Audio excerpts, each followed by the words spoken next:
Good morning, everybody. Today we launch Operation Restoring Justice. And as far as the people of this country is concerned, frankly, these measures can't come soon enough. As you know, we've been running over the course of the last 6 weeks our very successful crime campaign. It's seen us rise further in the polls. It's seen great new recruits, Vanessa Frake and Colin Sutton, joining our party. And today is the last instalment of that campaign ahead of our party conference in Birmingham on the 5th and 6th of September. Today we're going to talk about illegal immigration, in particular the boat crossings, but there's more, of course, to the story than that, and perhaps it's appropriate that we're here this morning after yesterday, the scenes in Dover that took place as 650 people arrived. 650 people yesterday arrived into Dover, and last I heard this morning, there are many more boats on the way today. That will take us up to about 52,000 people since this Prime Minister and this government came into power. The mood in the country around this issue is a mix between total despair and rising anger. And I would say this, that without action, without somehow the contract between the government and the people being renewed, without some trust coming back, then I fear deeply that that anger will grow. In fact, I think there is now, as a result of this, a genuine threat to public order, and that is the very last thing that we want. And I've been saying, of course, for a long time that it's a growing threat to our national security. And we've seen just recently some arrests made of people that came by boat, and they are suspected of being involved in some form of terrorism. Huge numbers of undocumented young males who throw their passports and iPhone into the English Channel when they get to the 12-mile line, something that I've been out and filmed. These huge numbers of people do constitute a threat. And I suppose the growing anger in the country over the course of the last few weeks is a cultural one, in the sense that many of these young men come from countries in which women aren't even second-class citizens. And frankly, the public have now just had enough. And what began as a protest of mothers and concerned citizens outside the Bell Hotel in Epping has now spread right across the country. And all of it really poses one big fundamental question. Whose side are you on? Are you on the side of women and children being safe on our streets? Or are you on the side of outdated international treaties backed up by a series of dubious courts? The Channel crisis began with a trickle of dinghies in 2018. The numbers in 2018 and 19 were very small indeed. But I began to realize in early 2020 that virtually nobody that came via this route was being deported. They would have been, even in Tony Blair's government time. If you'd done that, you would have been deported, no question about it. And so in early 2020, I repeatedly went out into the English Channel, filming what was going on, saying you may as well put a sign on the White Cliffs of Dover saying everyone welcome.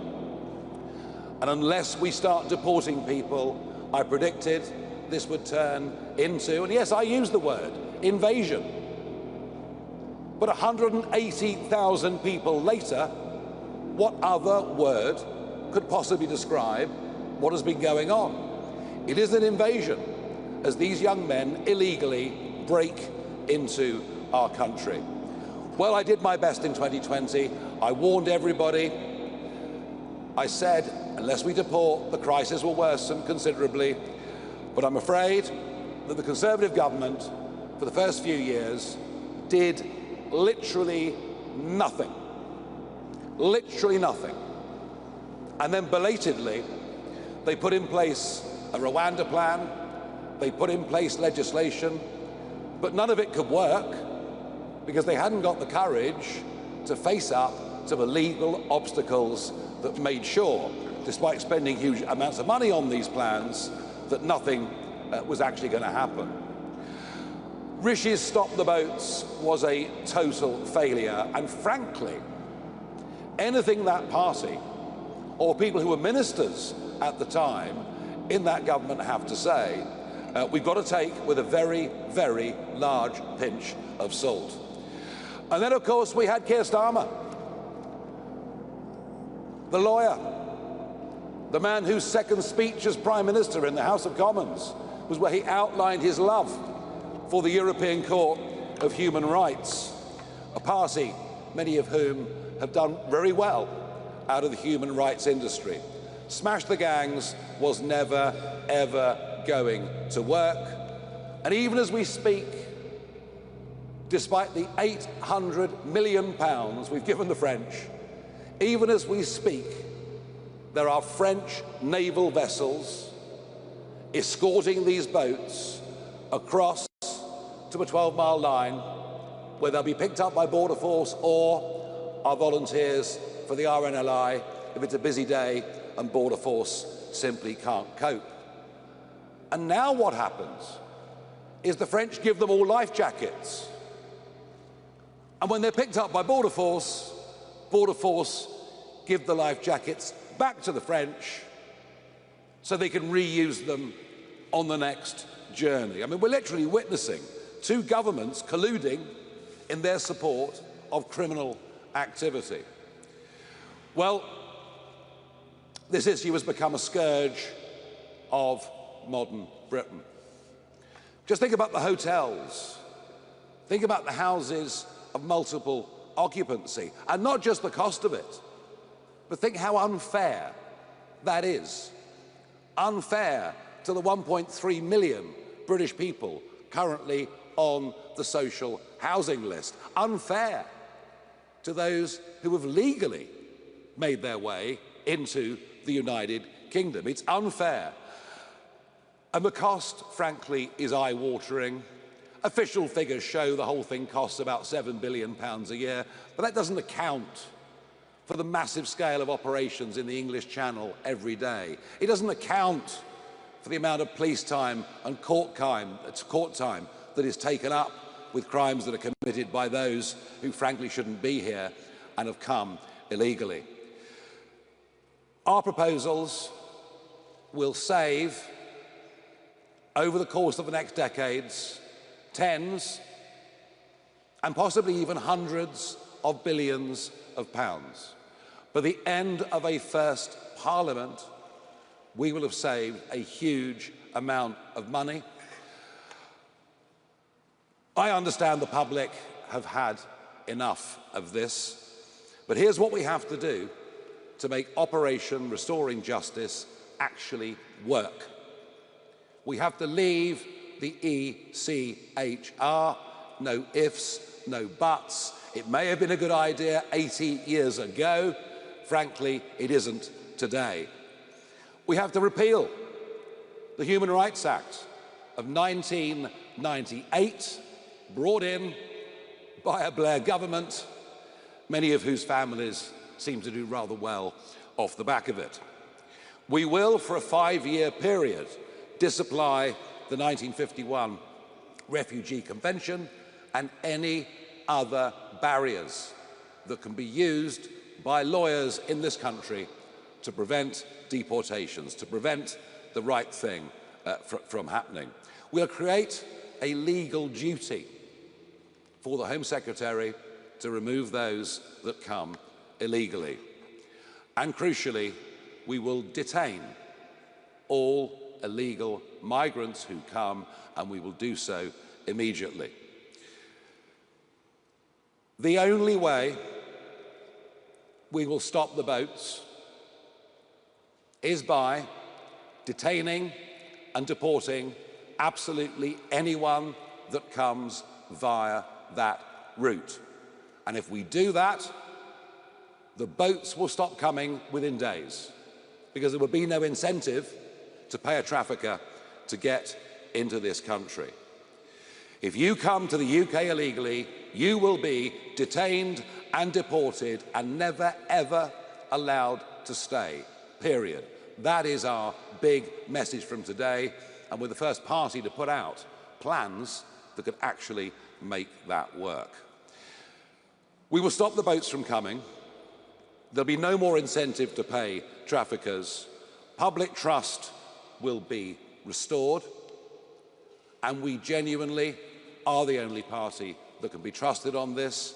I am the only party leader that has been clear and consistent on this issue over the course of the last 5 years. And I have a feeling that what we're doing today with Operation Restoring Justice is going to be very popular in the wider country indeed. Now, to go through some of the operational phases we're going to need to go through, and the structures we're going to need to set up, I'm going to invite Zia Yusuf onto the stage.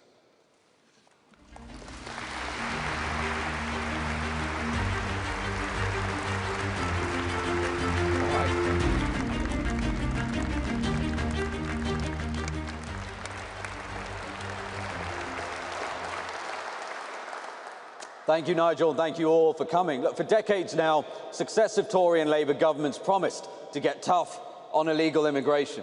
And yet, year after year, tens of thousands of fighting-age males, as Nigel said, have arrived on our beaches. In fact, the total number of illegal immigrants in the country now stands at least 1 million. The true number could be considerably higher than that. There's little doubt that the United Kingdom is being invaded. In fact, more people have arrived on our beaches illegally over the last 8 years than stormed the beaches of Normandy on D-Day. And they're rewarded for this by a political class that puts them up in hotels at the British taxpayers' expense, given free meals, free healthcare, free TV licenses, and as our Doge team has revealed, even free trips to the safari park and to the cinema. Even those that commit heinous crimes are routinely defended by so-called human rights lawyers who succeed in preventing even convicted rapist illegal migrants from being deported. All thanks to a legal system that prioritises the rights of foreign citizens over our own. Well, the patience of the British people is now exhausted. We're unwilling to accept that Britain's borders should be open and undefended, unwilling to accept that Britain must cede its sovereignty to foreign courts, and unwilling to accept that our own veterans who served our nation with valour and distinction be evicted from their homes to house fighting-age males from Iraq and Afghanistan who turned up on our beaches uninvited. This is a national emergency. It's a national security emergency, and it's time to put British people first. So, upon winning the next election, a reformed government will launch Operation Restoring Justice, a 5-year emergency programme to track down, detain and deport all illegal immigrants in the United Kingdom. It will also immediately stop the boats from coming by sending a very clear message that being in our country illegally now has an ironclad consequence: immediate removal. Deportation is the ultimate deterrent. Our plan combines an uncompromising legal reset with national-scale, relentless enforcement through a new UK deportation command and a powerful foreign policy campaign. As Prime Minister, Nigel Farage will direct every instrument of state to ensure illegal immigrants are detained and deported. Reform will pass the Illegal Migration Mass Deportation Act to ensure that no activist judge can stop deportations. We will leave the ECHR, but that is nowhere near enough to get this job done. We must also repeal, not disapply, but repeal the Human Rights Act and replace it with a British Bill of Rights.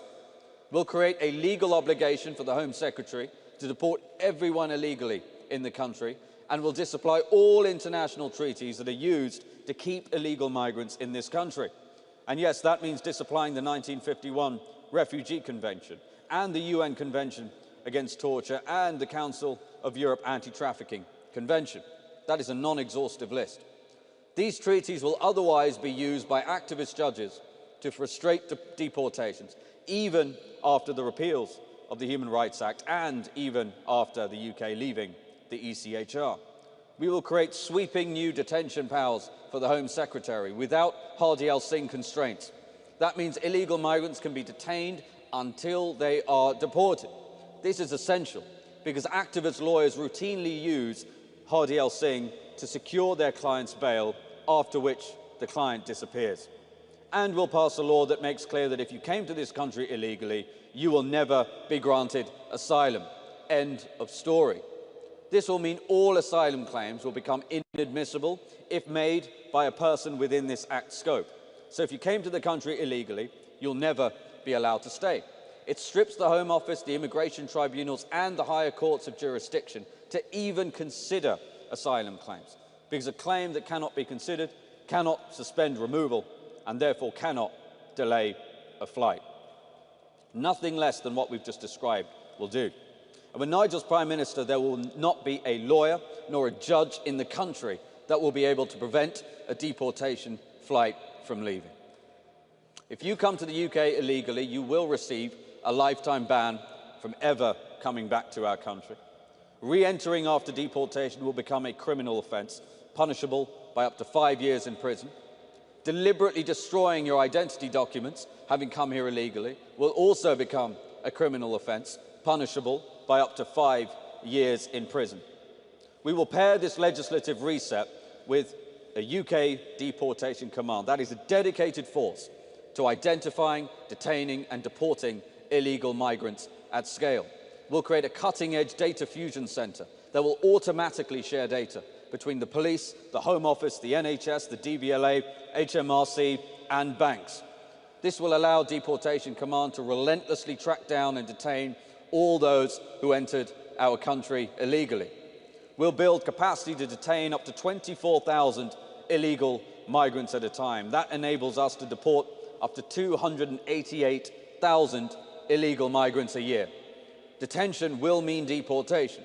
No chance of bail, no chance of absconding. We will expand charter flights to 5 departures every day, and to guarantee success, His Majesty's Royal Air Force will keep a Voyager aircraft on standby as a hot spare.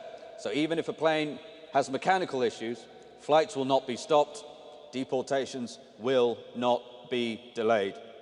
And beyond our shores, our Foreign Office will act with the urgency of a nation that is determined. Return agreements will be secured. Countries of origin will take back their illegals. Where persuasion and financial incentives fail, we will use leverage. If a country refuses to take back their illegal migrants, we will stop issuing visas to people from that country, and if necessary, we will sanction them. Let there be no doubt, those who arrive illegally will be detained, deported, and banned for life from re-entering the United Kingdom. And this is not just a national security emergency, it's a fiscal emergency too.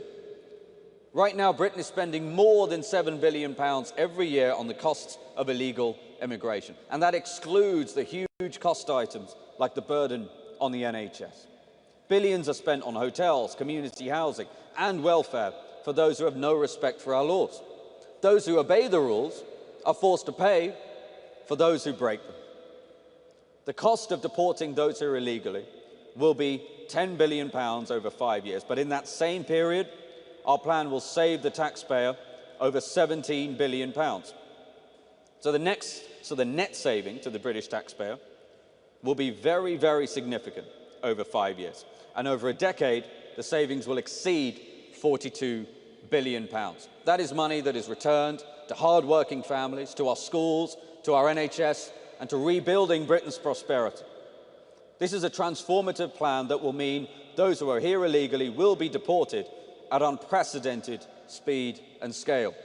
And I want to be clear that with Nigel as Prime Minister, a reformed government will show unflinching resolve to ensure that Britain regains control of its borders. The hopes and the dreams of British people and their children rests on their government's willingness to do what it takes to defend and secure our country's borders and keep them safe. A reformed government will ensure that the United Kingdom will once again be a proud sovereign nation with full control of its borders. And it is in that sovereignty that lies the foundation of our country's next chapter. one in which our country is secure, one in which our people are prosperous, and one in which Britain is powerful again. Thank you very much, and we're going to move to questions.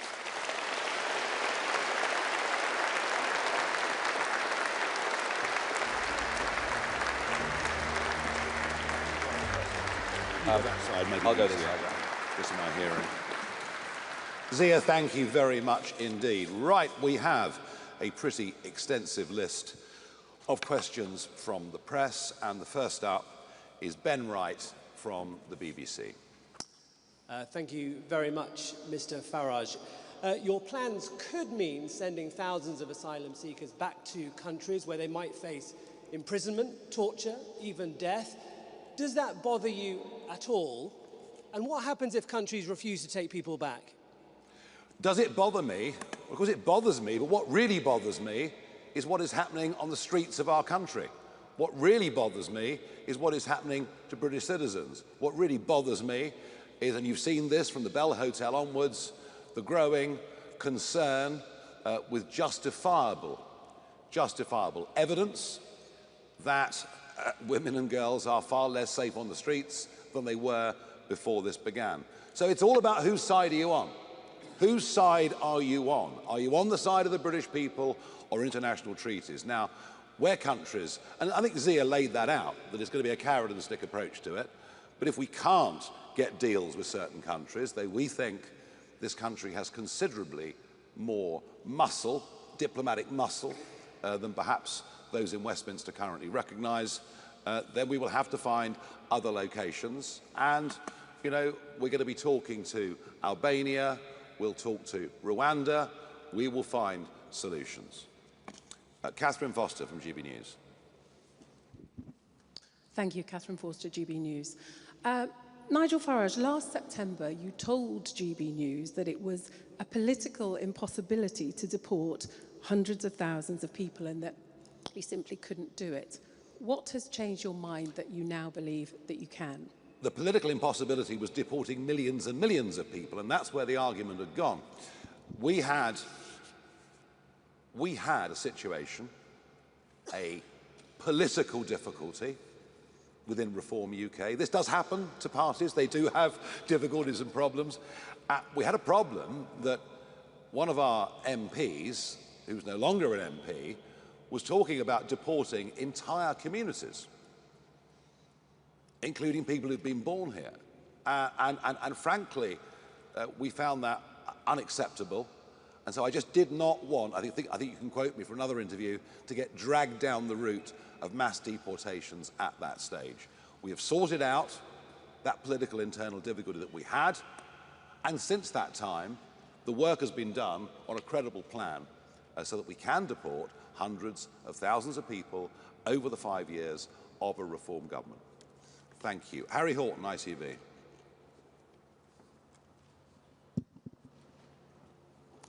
Thank you very much. Harry Horton, ITV News. Nigel Farage, you've said that you can't be held responsible for everything that happens in the world. But if someone says that if you deport me, I'll be tortured, I'll face abuse, surely there is some responsibility on you to stop that from happening. And secondly, if I may, how far back does this go? Where do you draw the line? You say you're going to deport everyone who's arrived here illegally. What are the parameters for that? Yeah, I mean, look, you know, how far back you go with this is the difficulty, and I accept that. You know, and the next question that Zia and I will get asked is, what about those that are here illegally and have got children? So, you know, I'm not standing here telling you all of this is easy, all of this is straightforward. You know, and we had, of course, with the Windrush row, we had a situation there where people who'd come 50, 60, in fact, nearly 70 years ago had faulty paperwork. So there is an exercise of common sense that has to come in here. But do we realistically think, Zia, we can deport 500,000, 600,000 people in the lifetime of the first Parliament? Totally, yeah. I mean, so look, one of the key points to make here is if you look at the population who are illegally, and by the way, this is difficult because you're trying to count the uncountable almost by definition.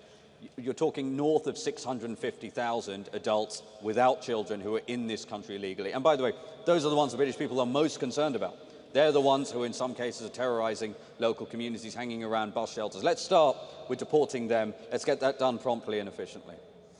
Yeah, and of course, once we start this, people will not in future be coming to Britain illegally. The precedent for this is Australia in 2012, where within 2 weeks of Tony Abbott taking the right actions, the boats stopped coming from Indonesia. The solution to this is not difficult.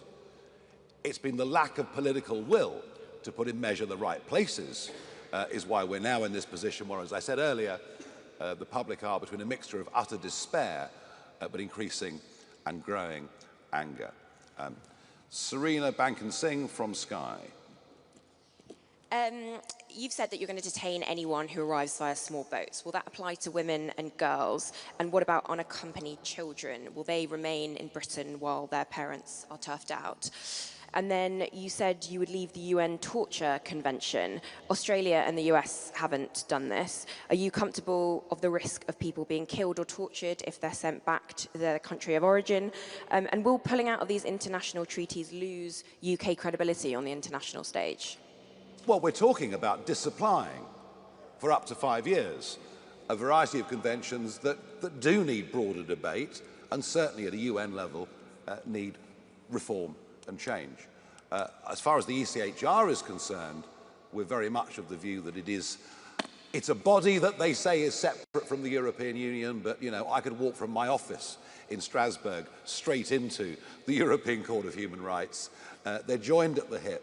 I don't see any prospect, frankly, in the short term, of the ECHR being reformed. Now, you might argue that Germany, who now, of course, have a whole series of deportation flights set up, you might argue that Denmark, which now has a zero asylum policy, you might argue that, well, if those countries can do it, why can't we do it? But, of course, the problem has been our own judiciary. We have to remove the tools from our own judiciary for them to be a barrier to this process. And yes, women and children, everybody on arrival will be detained. And I've accepted already that how we deal with children is a much more complicated and difficult issue. But you know what? The people protesting outside the Bell Hotel and at 30 migrant hotels on Saturday around the country weren't doing it because of the few children coming. They were doing it because over 3/4 of those that come are young, undocumented males who come from cultures that are entirely different from ours, who are very unlikely to assimilate into our community, who pose a risk to women and girls, and some of them, I'm afraid, pose a risk to national security. So that's pretty clear, I think, what our priorities are. Paul McNamara, Channel 4. Hi, Mr. Farage. There is a realistic possibility that if you go forward with this, there might be a case where someone arrives in the UK by a small boat, you send them back to the country from which they came, and they will be tortured or killed because of a decision that you've made. How does that sit with you? Well, the alternative, of course, is to do nothing. I mean, that's the very clear alternative, is we just do nothing. We just allow this problem to magnify and grow. We head to a point where and I genuinely, I'm not, you know, I don't want this to happen. I want our proposals to be accepted so that we can prevent civil disorder from happening. But that is the direction this country is headed in. And we cannot be responsible for all the sins that take place around the world. It's just literally impossible. But we can recognise that the primary duty of a British government is to protect the integrity, the safety and security of its own people. And, you know, that's why we have to do this. I mean, Zia said in his speech that nothing short of these measures will work. And I think we all genuinely believe that. If we allow any loopholes to remain open with this, it isn't going to happen. You know, is this a perfect world? Are these things all that we want to do? Well, we shouldn't have been put in this position. Well, we've been put in this position by Conservative and Labour governments. We have to do something tough. We have to do something radical. And this is a plan that will work. Andy Bell, Channel 5 News. Thank you, Andy Bell, 5 News. So if you're able to implement your policy, Do you accept that that means border force agents going into towns, looking for people who are here illegally, maybe who already have families, maybe who already have children? And you mentioned Windrush earlier and say, well, this is slightly complicated. There are going to be any number of people who, as far as they're concerned, have been living in this country legally for years, who will then be very, very worried about what your party has in store for them. Are you not concerned about the sort of message you're sending out with all of that? No, they won't have been living here legally, will they? They would have been living here illegally. So, for instance, the people caught up in the Windrush episode, the whole point was that their situation was not clear. So would they be covered? Windrush was a mess over paperwork. Yep, and I understand that. It's why I made mention of it earlier. Will Border Force be seeking out people who are here illegally, possibly many of them working in the criminal economy? Yes, it's what normal countries do all over the world. It's what normal countries do.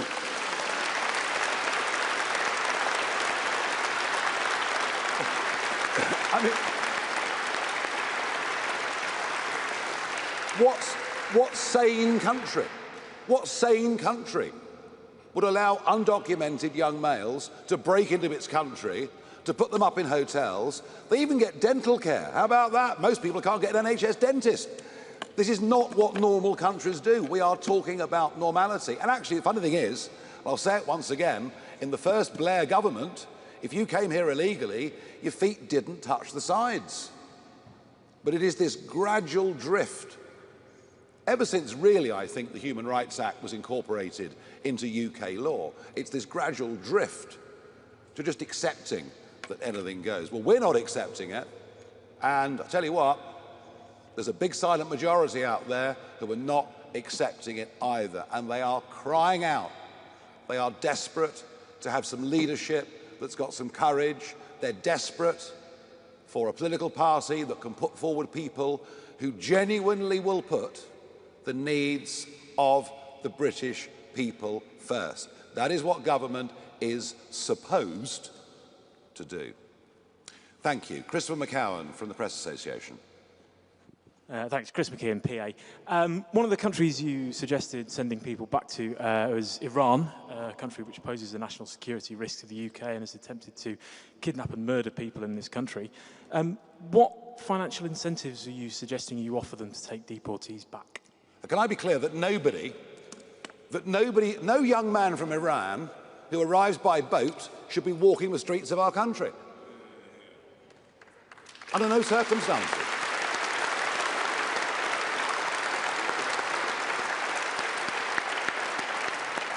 Absolutely no way, never. That shouldn't be done. But actually, it's quite interesting that Germany now has this massive deportation flights going, including Iran, I think. Well, what we're seeing, one thing I just want to very quickly make about when we're talking about returning people to Afghanistan or returning people potentially to Iran, or I was asked earlier today, would you send young women, would you send women back to Afghanistan? Well, what about the fact that men from Afghanistan, because it's predominantly men from Afghanistan and Iran are streaming across the channel illegally on almost a daily basis. In fact, sometimes they say, would you send them back to, quote, woman-hating Afghanistan? Well, why are British women being subjected? Because it's not the women who are coming. In fact, most estimates put the total population of women and young girls from Afghanistan in this country legally at less than 2,000. Less than 0.2% of the total illegal migration population. So these are totally bogus questions, frankly, and we should be talking about the much bigger issue about the safety of British women and girls. Yep. Okay.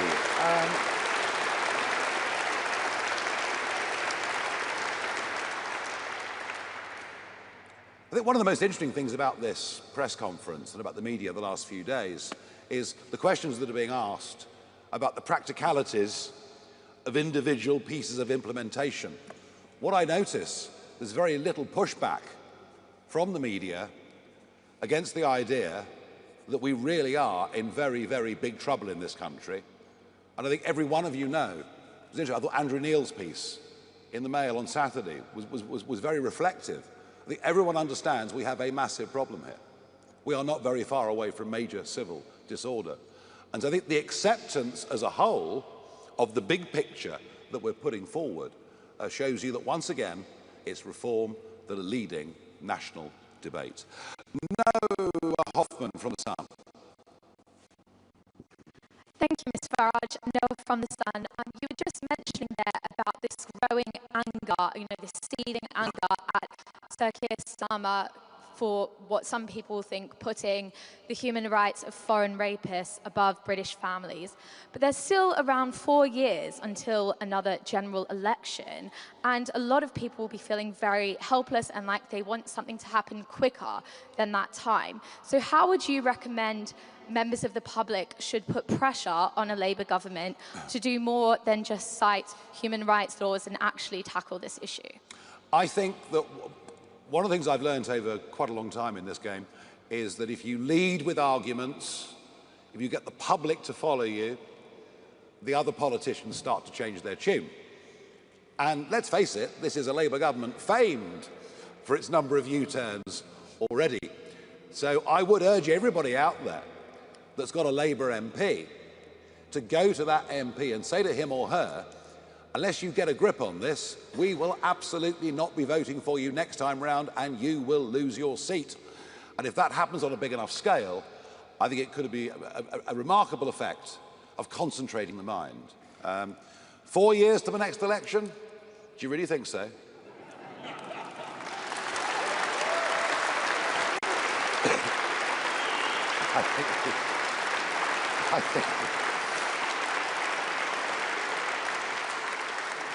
I think the 30-year bond market is giving us a somewhat different indication, particularly as we have a Chancellor of the Exchequer dubbed famously by my colleague Lee Anderson as Rachel from Accounts, who is clearly desperately out of her depth. And actually, I'm not sure there's anybody in the Cabinet that really has a clue how to turn around the economic downward spiral and possibly even fiscal doom loop that we're beginning to enter into. So they may not last quite as long as you think. Martin Beckford from the Mail.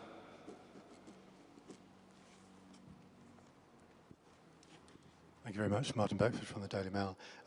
We know that Afghans make up the largest proportion of small boat crossings, about 6,000 in the past year.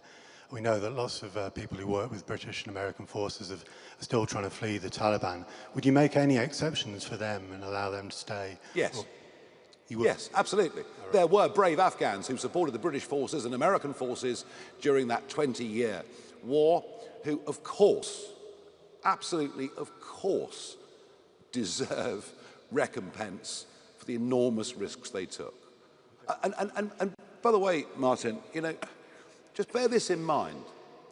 This country has taken 500,000 refugees since the Brexit referendum. This country is not closed-minded to groups that genuinely face persecution, to groups that genuinely are refugees. We just don't believe, by any traditional definitions of a refugee, we just don't believe those people crossing the English Channel, or at least very few of them, tick that box. Carry on. Will you have a scheme continue some of the resettlement schemes? Yes, but of course, once again, the whole thing's been messed up beyond all belief.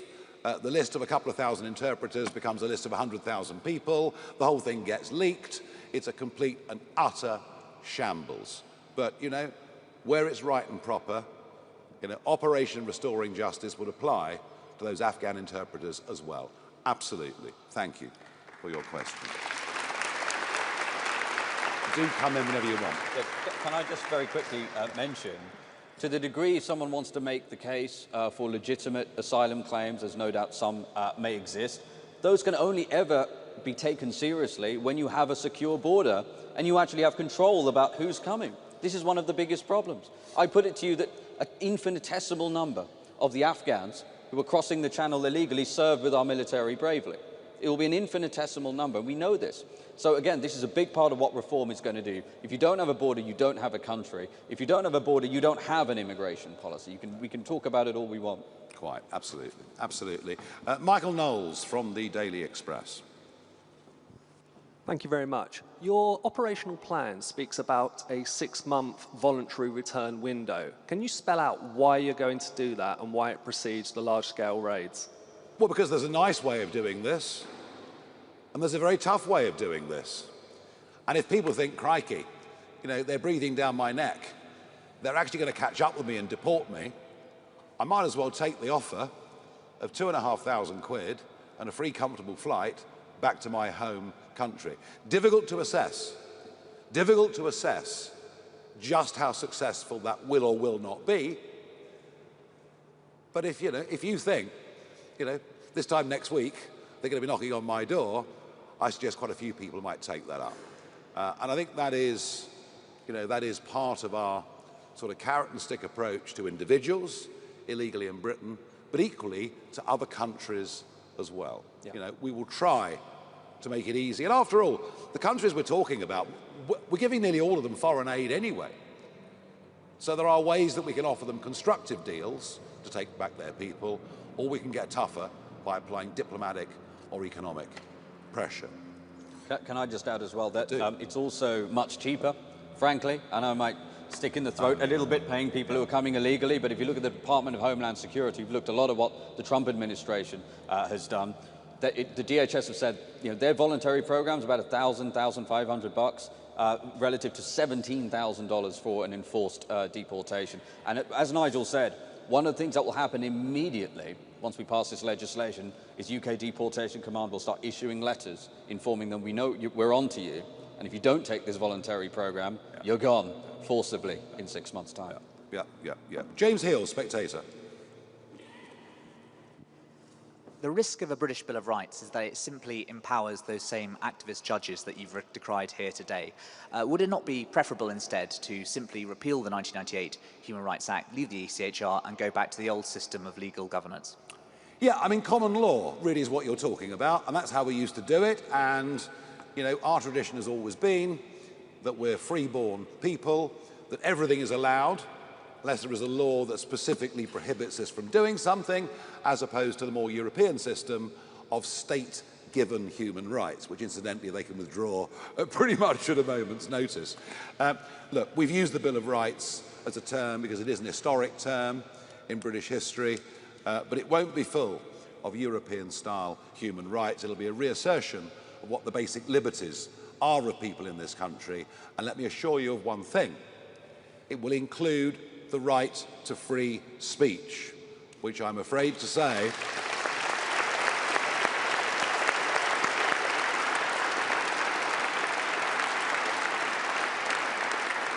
and yes, we all want to protect children, but I'm afraid to say that the recent legislation, the Online Safety Act that has come in, is already genuinely curtailing free speech in this country in a way that I think is deeply, deeply alarming. Aubrey Allegressi from The Times. Hello, Mr. Farage. Aubrey Allegressi from The Times. There are a very few number of disused or surplus RAF bases. So to prove that this plan is viable, can you name any that you would use, either to hold migrants or to operate deportation flights from? And would they, for example, include RAF Scampton? And if I may, why do you want these powers to sunset after 5 years? Is it because you're concerned they could be used by a future government in a way you don't foresee? No, because, look, we do think there is hope that the 1951 Refugee Convention at the UN can be revisited and redefined for the modern world. So we've done it for a period of 5 years, and we'll see where we go after that. Can I just make one thing very, very clear? That the last government and this one have been housing people in military bases. 1 or 2 campaigns have stopped them using certain particular geographical locations, but quite a few have been used around the country. So you get put into a military base, but you're free to walk the streets at night. You're free to possibly even go and drive a delivery bike for somebody. The military bases that we will use, people will be detained. They won't be out walking the streets, on the road to being deported. So I would suggest to you that whichever geographical locations are chosen, local residents will be far less concerned by this plan than they would young men being free 24 hours a day to walk through their village or walk through their town. On the practicalities of building accommodation, some very interesting thoughts that have come from America over the last few months. Yeah, look, there's 100,000 square miles of landmass in this country. We're going to need about a third of 1 square mile for the entire detention estate of the incremental 21,000 that we're talking about here. And Trump, whatever you think of President Trump, he has cut illegal border crossings by 97%. They said that it couldn't be done. He has done it. How? Because ICE has gone out and made 150,000 arrests and embarked on these deportations. If you look at the detention capacity he created in Florida, he created 3,000 beds in 8 days. If we were to be able to do it at that rate, we'd have the whole 24,000 up and running in 2 months. That's not in our numbers, but there is modern technology. These steel modular structures, these are all things that we can use. This notion that Britain can't do anything, Britain can't build anything, is for the birds. It's just about the political will. Yeah, and we managed it, didn't we, at the start of COVID with the Nightingale hospitals, which sprung up in no time at all. So, yeah, creating the first few thousand places can happen very quickly. Of that, there is no doubt at all. Charles Hymas from The Telegraph. There are currently about 100,000, more than 100,000 people who've got asylum applications, half of whom are going to be rejected. You also got more than 50,000 who've got appeals that are currently going through, and probably a significant number will be rejected. So when you come, if you were to win the next election, you're going to have tens of thousands, hundreds of thousands potentially of failed asylum seekers. Are you going to deport them, and are they in your figures? One final question is, what are the sanctions that you would use against a country that refused to take back its migrants? Fine. Well, the answer is yes. The worry, of course, is that to ease government's difficulty, it just waves through an increasing number of people. It just says, look, you know, all right, we'll give you refugee status, even though, as I said, 2 decades ago in more normal times, that would never have been contemplated. That is this government's get out to the backlog problem. I'd also mention, Charles, while we're here, if you look at those that have claimed asylum in the last year, the biggest single category comes from Pakistan. And they haven't come by boat. They've come with the excuse they're coming to visit relatives, then they overstay. And that racket, absolute racket, that's been going on for years has to end.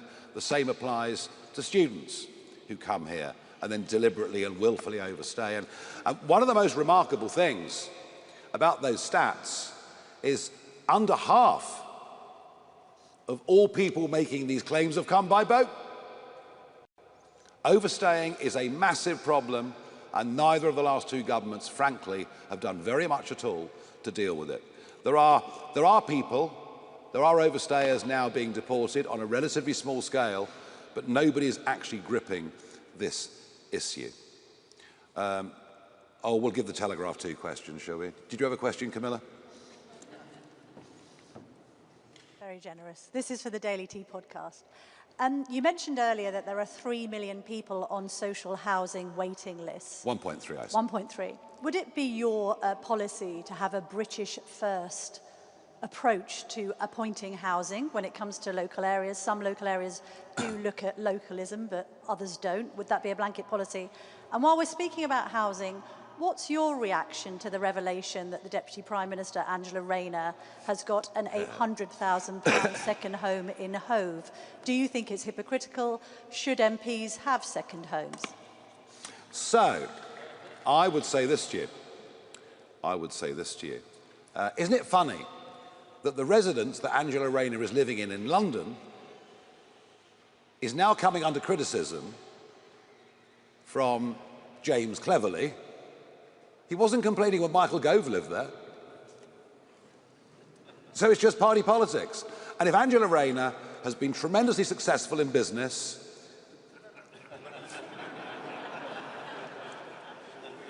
and managed to acquire a property portfolio and done it properly, well, jolly good luck to her. And this whole sort of hair shirt approach. I mean, I think probably most of the press want politicians in sackcloth and ashes, would like us all to go vegan and give up drinking. Well, it's not happening here. That I can assure you. Do you want to answer the other bit or not? That was the other bit. We are opposed to 2-tier justice within our country. We are opposed to 2-tier policing within our country.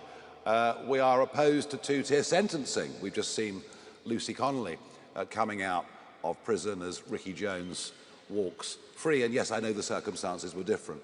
But we are pro a two-tier approach from government when it's deciding who are the priorities for housing, for benefits, for any of these things. Is it British-born people, or is it people swanning in from all over the world?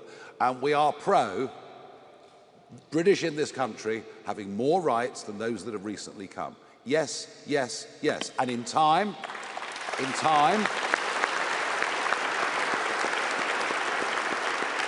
know, I mean, if you go to Australia, you can't access the health system. Doesn't happen.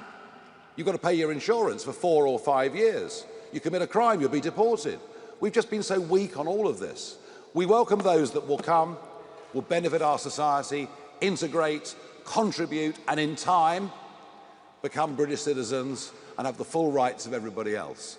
But I'm afraid that's just not what is actually going on. It hasn't been, frankly, for many, many years. Natasha Clark from LBC. We are getting towards the end, folks, I promise you. Natasha from LBC. You talk about a self-deport app in your document today. Can you tell us about how that would work? And second, you talk about the risk of unrest on our streets. You obviously know this plan is going to face legal challenges, operational issues, political pressure. Your opponents are going to absolutely throw the book at you to try and stop this. What is your message, firstly to them, and secondly to voters whose trust is absolutely on the floor over this issue? Prime Ministers have repeatedly failed to do enough about this and fix this very tricky problem. We've got years of promises. Why should the public trust you? Well, you're right. I mean, you know, every Prime Minister since David Cameron has said clearly, if you come to Britain illegally, you will be removed. And they all do it. And none deliver. Although I think they say it because they think the public wants to hear it, rather than they actually mean it. The fundamental point of your question is correct. That the social contract that exists in this country between those that work and pay their taxes and those that govern them is at a very, very fragile moment. That trust in politics and trust in politicians, frankly, it's certainly never been lower in my lifetime, and I think you might have to go back a long way in history to find a parallel period. So the restoring of that trust is absolutely vital. A lot of people around the country who say they're going to vote reform believe that we're pretty much the last shot. Pretty much the last shot. That if we don't win that election and start putting in place some of the very necessary changes that are needed, then goodness only knows what this country will look like in 10 years' time. Goodness only knows how many more talented people will have left. Not just the ultra-rich, but the young, ambitious, hard-working. So it is vital that we do this. All I can say to you is there's nobody on these issues of sovereignty, on these issues of national self-interest, on these issues of predicting what would happen in the future and it coming true. There is nobody more determined to do this than me.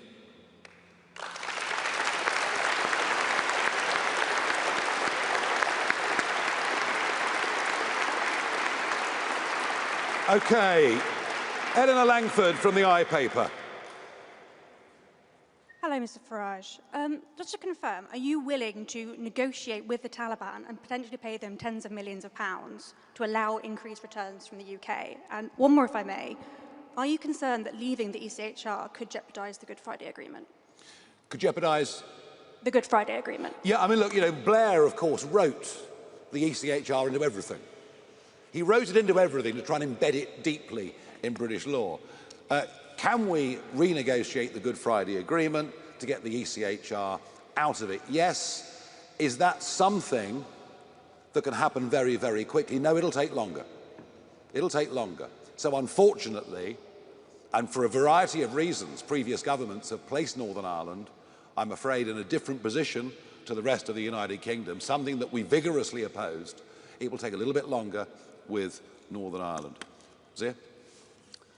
Yeah, so look, I just want to very quickly go back to the question about the app as well, because again, we want to emphasize that the goal is to get as many people to leave voluntarily.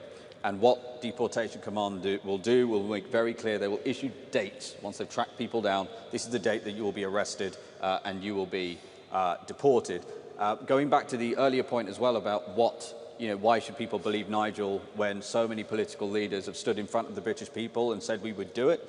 Well, one of the signs that this is going to work is how, number one, the human rights lawyers, the so-called human rights lawyers, are furious. That's a really good positive indicator that this plan will work, because these people, there's an industrial complex. I've seen this in courtrooms, an industrial complex of so-called human rights lawyers who defend the human rights of foreign citizens at the expense of British ones. And to James Heal's question earlier about the British Bill of Rights, I will tell you this.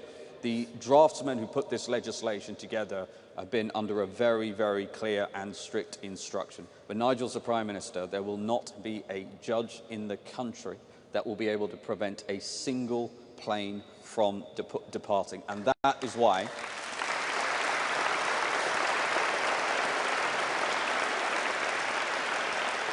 And that is why we are clearing the decks from a legislative standpoint. Yeah. Anna Gross, Financial Times.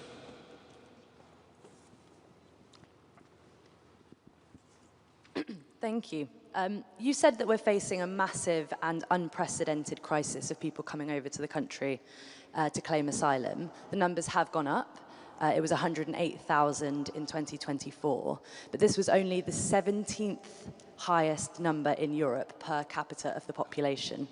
Are you willing to acknowledge that this is an international phenomenon, that Britain is much less affected than many other countries, and that there are millions of people in the UK that want to provide refuge to those who may be killed in their home countries? In 2015, the boat started crossing the Mediterranean. Jean-Claude Juncker, who at the time was the President of the European Commission, announced that the EU would put in place a common refugee and asylum policy for the European Union. And I was there through all of it. And I spoke repeatedly in parliamentary debates. And I said, if you allow anyone that sets foot across the Mediterranean to stay in the European Union, millions will come. Do not make this fundamental mistake. Of course, they did. And one of the reasons for voting Brexit was to prevent that catastrophic mistake that was made by the European Union, compounded by Angela Merkel in the most astonishing and stupid way. One of the reasons for Brexit was to get ourselves away from that necessary obligation, in that a few years in a European country, they become European citizens, they could come to Britain. So I've been right about this from the very start, singularly, alone, right about this from the very start. If you make it easy for people to come, they will come. It's just as simple as that. And it is, to the deep regret of everybody, especially 17.4 million Brexit voters and many, many more, that despite the fact we've got back control of our lives, we've actually not bothered to use it properly. We should not be paying for the mistakes of the European Union. Esme Kenny from the Oxford Mail. Thank you. Esme Kenny, Oxford Mail. Yes. So we're not far away from Campsfield House, which is a detention centre which closed in 2018. The current government have said that they want to reopen and expand the site. What would a reform government do about Campsfield House, and how would it respond to the backlash that reopening the site has faced from local residents and the district council? Yeah, I mean, look, nobody wants a hotel near them. Nobody wants an HMO near them. No one wants a detention centre around them. Well, at the moment, they've got lots of them all over the country. And I'm not going to be drawn. I'm not going to be drawn. I'm aware of the problem, of course. I'm not going to be drawn on the specifics of any individual geographical location. Because if we were to do that and present it as a plan, what the government would probably do is sell off the site and turn it into a solar farm. So we're going to keep... It's true. It's absolutely true. Well, why not, I suppose, So no, we're not going to go into individual specific geographies. Certainly not at this stage. Okie dokie. Alexa from The Guardian.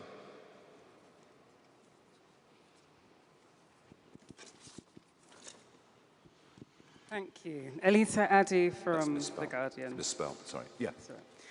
Your plan promises mass deportations at a cost of £10 billion over 5 years, yet the Centre for Migration Control, which is led by your former colleague Rupert Lowe, proposed a near identical plan at a cost of around £47.5 billion. So why do you believe you can deliver the same scale of deportations for less than a fifth of that price? Because Zia's really good at maths. Okay, right, now, the last question. The last question of this conference goes to David Burke of the Daily Mirror. This is the last one. David, where are you? Thank you very much, Mr. Farage. Last year you said that Judeo-Christian values were at the root of everything in this country. You've previously called for a muscular defence of Christianity. We saw under the Tories, the Church of England bishops were probably among the most vocal critics of the Rwanda plan when it came to the Lords. It seems, frankly, ludicrous that they'd fall behind sending people to the Taliban, to Eritrea, to Iran and so forth. If you found yourself in a position where senior Christian leaders opposed the plans on moral grounds, are you prepared to say, I don't care, and do it anyway? And if so, isn't there a hypocrisy built into that? Well, look, I mean, you know, whoever the Christian leaders are at any given point in time, I think over the last decades, quite a few of them have been rather out of touch, perhaps with their own flock. Given the types of people appointed to be the Archbishop of Canterbury, that's probably the biggest understatement of the day. We believe that what we're offering is right and proper. And we believe for a political party that was founded around the slogan of family, community, country, that we are doing right by all of those things with these plans we put forward today. Somebody else asked me a moment ago about the pressures from the establishment that we'll face. Yes, of course there'll be pressures from the establishment. Of course there'll be condemnation from all sorts of parts of society. But no big, fundamental change that advances people's lives ever comes without a battle against the establishment, a battle against the existing interests, as Zia mentioned a moment ago, the human rights industry, etc. Some of this will be hard, but that's why we have to get a proper mandate for it at an election. And it's why I believe that as a result of what we're doing today, the general centre of gravity of this debate will move considerably between now and the next general election. And I think a lot of people who maybe now are criticised, I've noticed actually one or two commentators, you know, who would have been, even a handful of years ago, would have said really quite vicious things in their commentaries about these proposals, are now saying, well, you know what, actually, you know, I can't walk down the King's Road and wear jewellery anymore. You know, something fundamentally is going wrong. This feeling that we're living in broken Britain. And this is, of course, but one part of broken Britain, but it's the most visible part, and it's the part that is leading to the greatest anger in the country. Right, can I say thank you very much indeed, everybody? Well done.